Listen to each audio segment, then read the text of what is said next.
Hello everybody, welcome back to the channel. I am here to talk about, in my opinion, the biggest need for all four AFC West teams heading into week number 11. As explained in the AFC South one, I'm reviewing every single division, every single team, what their biggest needs are heading into the final stretch of the year. And we are starting with the Raiders, who are sitting at 3-6.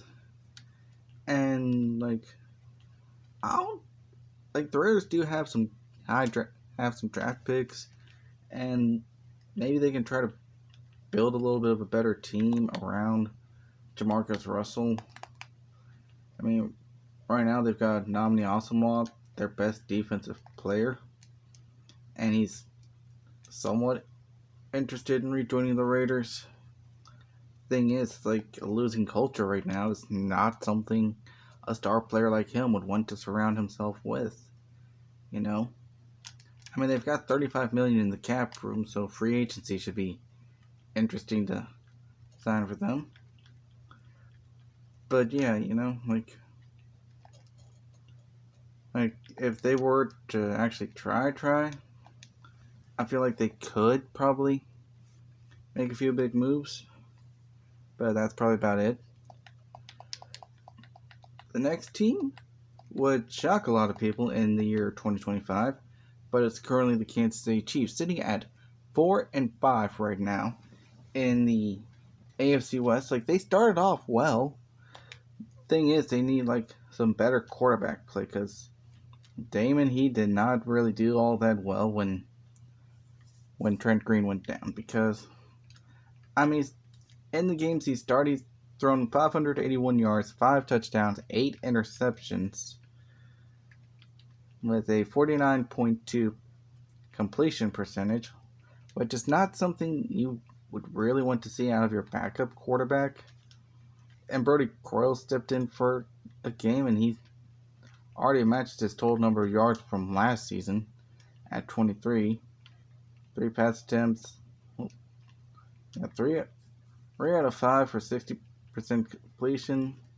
But hey, at least he didn't throw a pick. He threw 2 of them last season. Thing is, for a bit, they had Micah Noor, a guy they signed out of free agency just to cover for Dustin Colquitt being gone for his broken fibula, which he's punted the ball 19 times for 867 yards, with the longest punt of 70, but he had to step into a game for a bit when 11 for 26, and I think this was just in last week, week 10, if you watched that episode. Had a touchdown, 3 picks, 134 yards as a punter passing the football. So yeah, you need a more durable backup quarterback, maybe a more durable starting quarterback. They should probably get a fair amount of money back in free agency, though, because Trent Green, he's 37. He might retire after this season. So there's that. Larry Johnson, if they wanted to re-sign him, they easily could. He's interested right now. I don't know, I might try to do maybe a live stream of some moves mid-season-ish.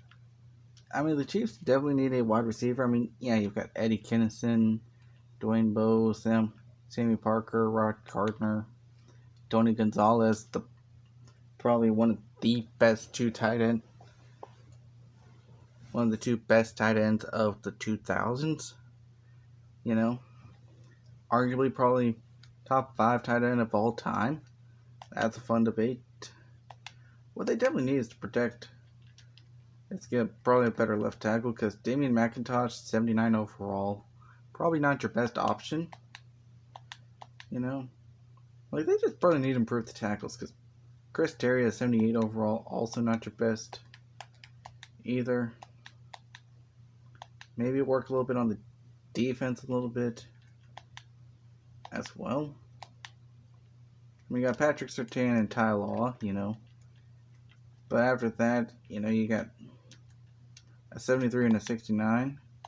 Secondary's alright, but team could use some work. Now, the team that's ahead of them in the standings are the Chargers, sitting at 5-4. And what they need, just looking at their roster right now, it's probably one more weapon. I mean, you got Eric Parker, Vincent Jackson, but one more weapon. I feel like this offense could be taken to new heights because you got Antonio Gates, the other best tight end of the 2000s.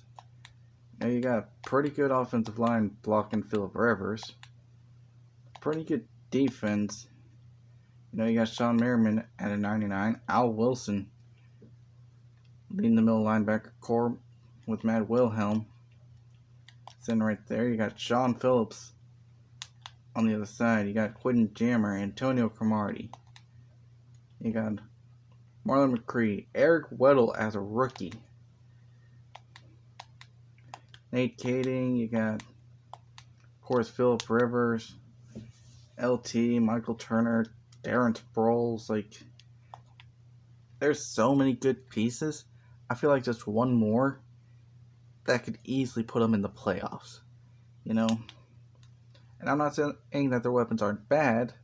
I mean, you got a couple of 81 overall receivers, but you get that top-notch receiver, that can easily probably put them into the playoffs. And the last team for the AFC West are the Denver Broncos, sitting at a perfect 9-0 heading into their Week 11 matchup against the Tennessee Titans. Let's just go ahead and call them 9-1 because since I'm playing the game, we all know what's going to happen. If you watch the college football series, you know how I do against the CPU. Because a couple of times with me having to put the McNary Central game as a key game. So, yeah. And kind of the same thing for the Jaguars a little bit. I mean, Jay Cutler at an 87, doing pretty good behind the quarterback, behind the center. And you got guys like Javon Walker, Rod Smith, Braden Marshall, Brandon Stokely. You got Daniel Graham, Tony Scheffler, Steven Alexander on offense, but how far is Jay Cutler really going to be pushing the Broncos? I mean, they're signing Aaron Brooks just in case he gets injured because they both have a cannon arm. So, the big thing for Denver, maybe upgrade right guard a little bit to be able to protect him because Montre Holland is a 76 overall. Defense is pretty decent. You got Champ Bailey, Dre Bly, John Lynch, Nick Ferguson.